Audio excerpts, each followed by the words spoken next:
حکومت نے سینٹ کو بتایا کہ گزشتہ 4 سال میں پاکستان میں 42 صحافی قتل ہوئے اور صرف ایک کے قاتل کو سزا ہوئی، جبکہ 50% قاتلوں کو گرفتار تک نہیں کیا جا سکا ہے۔ صحافیوں کے قتل میں صرف ایک قاتل کو سزا ہوئی ہے۔ گزشتہ 4 سال میں پاکستان میں 42 صحافیوں میں سے 50% کے قاتل گرفتار نہیں ہوئے اور وزارت داخلہ 2 ماہ میں رپورٹ جمع کرائے۔ آئین پاکستان کسی بھی شہری کو قتل کرنے کی اجازت نہیں دیتا ہے۔ حکومت کو صحافیوں کو خصوصی تحفظ دینا چاہیے۔ مشتاق احمد کے کہنے کے باوجود چیئرمین سینٹ نے سوال کمیٹی کو بھیجنے سے انکار کر دیا۔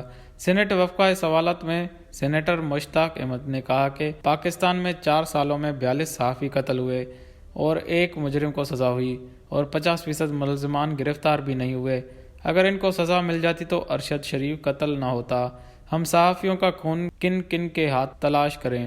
اس سوال کو کمیٹی میں بھیج دیں تاکہ دیکھا جائے صحافیوں کو تحفظ کیوں نہیں مل رہا ہے۔ رمیش کمار نے کہا کہ بلوچستان میں 10 سے زائد صحافی قتل ہوئے ہیں، جبکہ جواب میں 3 لکھا ہے۔ اس سوال کو کمیٹی میں بھیج دیا جائے۔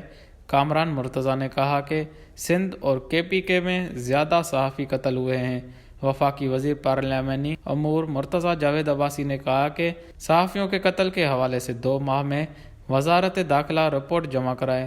تمام صوبوں کے IGs اور متعلقہ پریس کلبوں کے نمائندوں سے مل کر اس معاملے کو حل کرنے کی ضرورت ہے۔ وش نیوز، کراچی۔